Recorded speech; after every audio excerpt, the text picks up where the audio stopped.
हाय दोस्तों, आप सभी का स्वागत है एक और नए वीडियो में।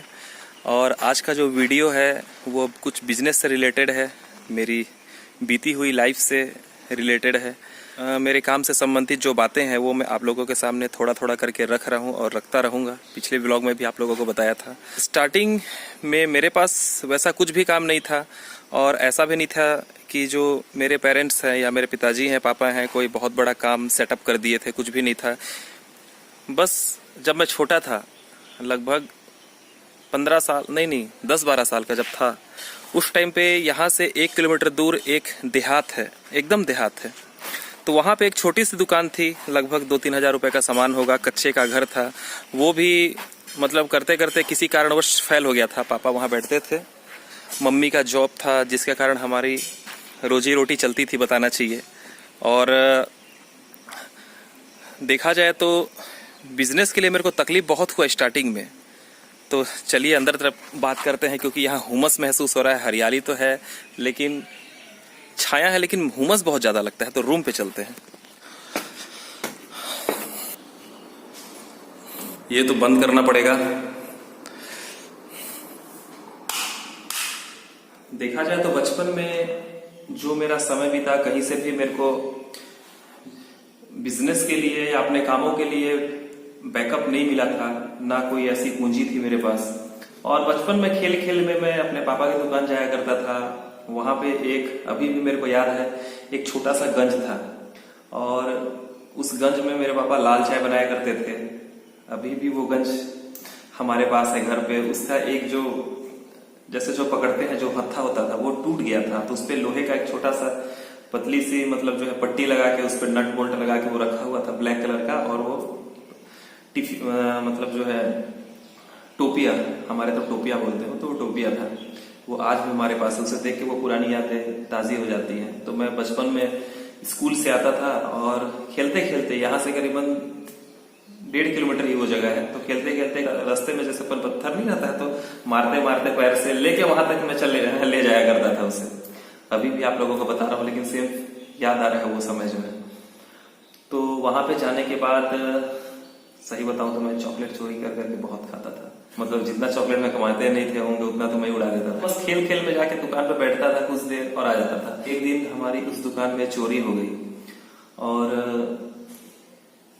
चोरी ऐसी हुई जैसे जो कच्चे का दीवार था वो करीबन इतना बड़ा हॉल कर दिए और उस हॉल से जितने भी सामान थे वो चोर जो है चोरी करके ले गए।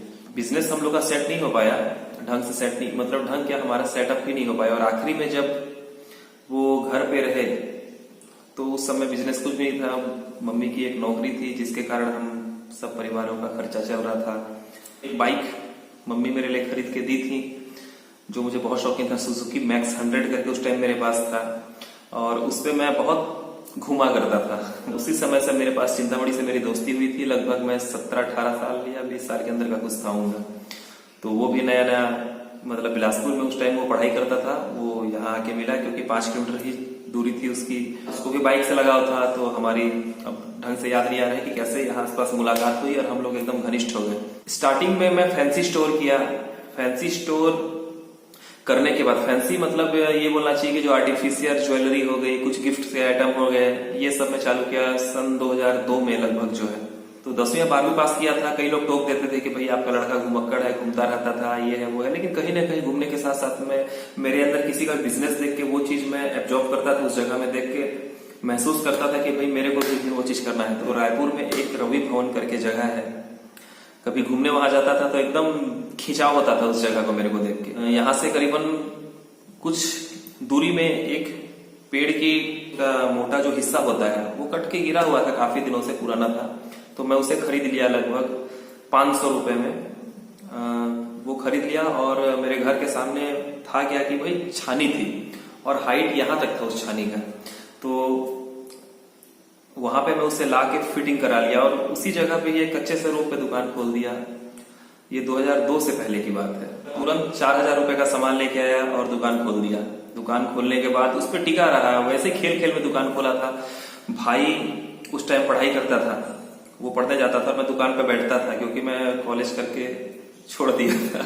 वो पढ़ने में बहुत ज्यादा एक्टिव था, लेकिन एक तरफ तो नौकरी थी, एक तरफ बिजनेस था। उसका जब सपोर्ट मिला व्यापार पे, जब वो सामने आया तो हमारा व्यापार और ज्यादा फलने फूलने लगा। उस समय हमारी बिक्री बहुत ही माइनर थी, 100 रुपए 150 रुपए सेल आता था, लेकिन हिम्मत नहीं हारे, चलते रहा। फिर धीरे धीरे सेलिंग बढ़ा और आपका ये मान के चलिए कि सन 2008 या 9 में या लगभग 10 में मेरे को रेडीमेड शॉप करने का इच्छा हुआ, क्योंकि ये जो काम था उस पे थोड़े थोड़े आते थे। घर भविष्य में मैं नहीं चला सकता था अपने फैंसी स्टोर और गिफ्ट के काम में, क्योंकि देहात है, कोई गिफ्ट देगा तो कितना देगा, प्रोग्राम भी आएंगे तो कितने आएंगे, क्योंकि हमारे तरफ अधिकतर लिफाफे ही ज्यादा चलते थे और चलते भी हैं। कहीं भी कुछ शादी होता था, ब्याह होता था, उस पे लिफाफा ही ज्यादा बिकता था, 5 रुपए 10 रुपए का, और वो उस पे पैसे डाल के दे दिया करते थे। तो ऐसे में वर्तमान तो वो समय जो है चल रहा था, लेकिन भविष्य नहीं चल सकता था, क्योंकि अपने समाज से संबंधित जो काम होते हैं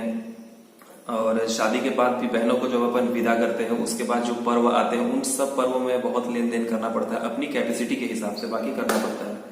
तो ये सब खर्चे मेंटेन नहीं हो सकते थे। कहीं ना कहीं मतलब हो सकता था कि अपने अंदर का जो ईमान था वो काम आया।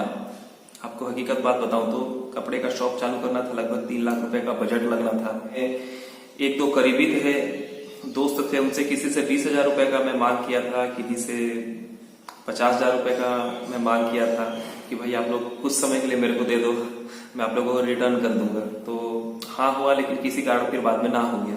आखिरी में बचा क्या, जो उस चीज का व्यापार करता है और दे वही सकता था, क्योंकि वो उसका व्यापारी है। उसको 1 लाख रुपए के लिए उनसे मैं रिक्वेस्ट किया कि आप काम चला दो, 1 लाख रुपए का कपड़ा मुझे दे दो फिलहाल, मैं जैसा ही सेल होगा आप लोगों को वापस लौटाता जाऊंगा। तो कहीं ना कहीं बहुत ज्यादा नर्वसनेस थी अंदर में, जो है बहुत तकलीफ में वो चीज मैं उनके सामने रखा था। और जैसे भी करके जान रहे हैं भाई, आप सामने मजबूर हो, तो उस समय थोड़ा सा सामने वाला टाइट रह के ही बोलता है चलो दे तो दे रहे हैं, ये है वो है करके मान गया जैसे भी करके। बाकी बहुत रिक्वेस्ट करना पड़ा, एक के लिए मनाया, दूसरे को मनाया और फिर तीसरे को भी मनाया।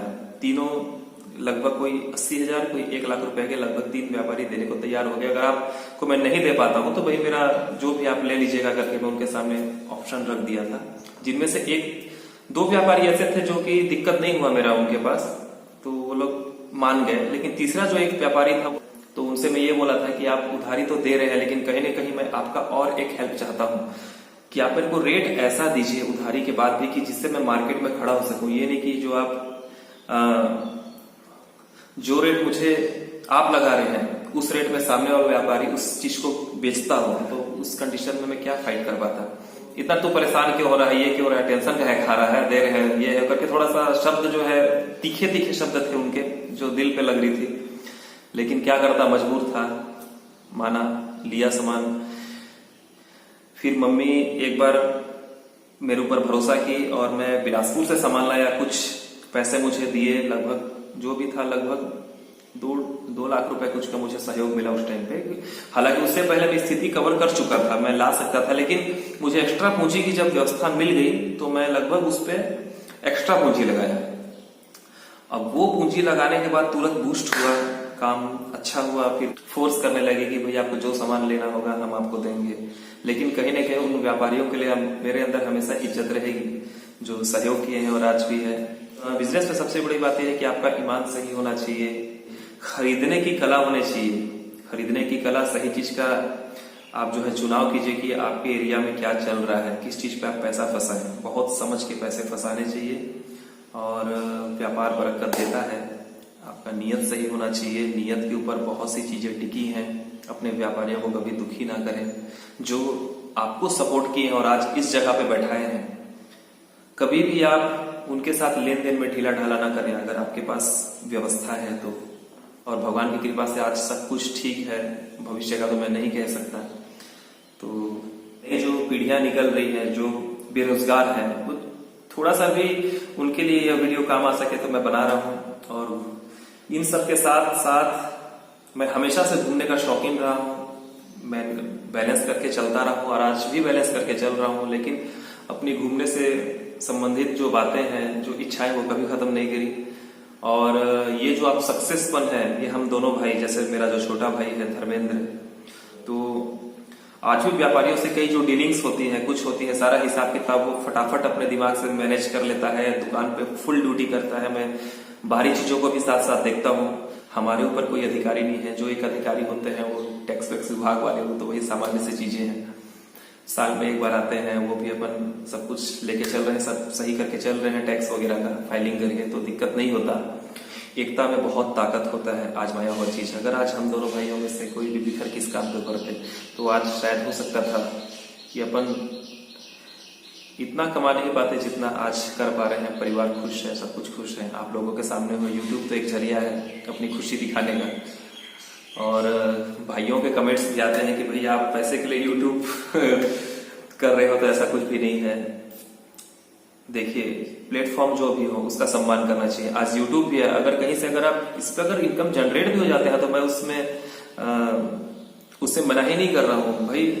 जो इंसान कमाता है, जिस चीज से इज्जत की जो कमाई मिलती है, वो हर प्लेटफॉर्म पूजनीय होता है। तो अभी तक $100 पहुंचे नहीं है, क्योंकि कई लोगों को ये प्रश्न है दिमाग में, तो मैं बता रहा हूँ इस बातों को।